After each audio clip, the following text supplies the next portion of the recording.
1971 का साल दक्षिण एशिया में हालात तेजी से बदल रहे थे।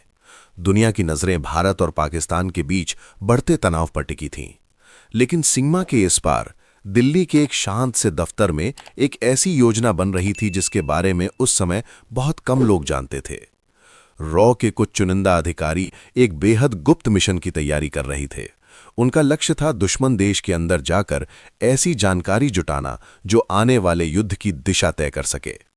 ये सिर्फ जासूसी नहीं थी, ये एक ऐसा खेल था जिसमें हर कदम पर जान का खतरा था। उस समय पूर्वी पाकिस्तान में हालात विस्फोटक हो चुके थे। लाखों शरणार्थी भारत की सीमा में प्रवेश कर रहे थे और मानवीय संकट तेजी से बढ़ रहा था। लेकिन असली सवाल ये था कि पाकिस्तान की सेना अंदर क्या योजना बना रही है।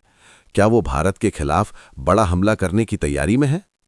इसी सवाल का जवाब खोजने के लिए रॉ ने अपने सबसे भरोसेमंद एजेंटों को सीमा पार भेजने का फैसला किया।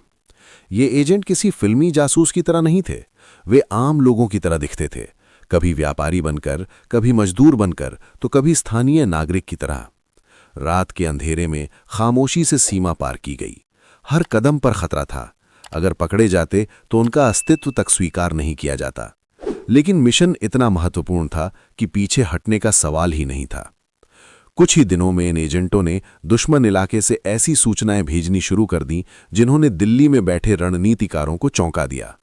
रिपोर्ट्स बता रही थीं कि पाकिस्तान की सेना पूर्वी मोर्चे पर बुरी तरह उलझ चुकी है और अंदर ही अंदर हालात नियंत्रण से बाहर हो रहे हैं। दिल्ली में सैन्य और राजनीतिक नेतृत्व लगातार इन खुफिया रिपोर्ट्स का विश्लेषण कर रहा था। हर नई जानकारी के साथ तस्वीर और साफ होती जा रही थी। ये सिर्फ एक सीमित झड़प नहीं होने वाली थी, ये एक ऐसा संघर्ष बन सकता था जो पूरे क्षेत्र का नक्शा बदल दे। लेकिन इसी बीच एक और खतरनाक संकेत सामने आया। दुश्मन पक्ष पश्चिमी मोर्चे पर अचानक हमला करने की तैयारी कर रहा था ताकि भारत का ध्यान बटाया जा सके। अगर ये योजना सफल हो जाती तो युद्ध का संतुलन पूरी तरह बदल सकता था। अब सवाल ये था कि क्या भारत इस खतरे को समय रहते समझ पाएगा? रॉ के एजेंट लगातार नई सूचनाएं भेज रहे थे। इन सूचनाओं ने भारतीय सेना को ऐसी रणनीति बनाने में मदद की जो पहले संभव नहीं लगती थी। हर रिपोर्ट, हर संदेश युद्ध की तैयारी के लिए एक नया सुराग बन रहा था। लेकिन जासूसी की ये दुनिया बेहद खतरनाक थी। दुश्मन की खुफिया एजेंसियां भी सक्रिय थीं।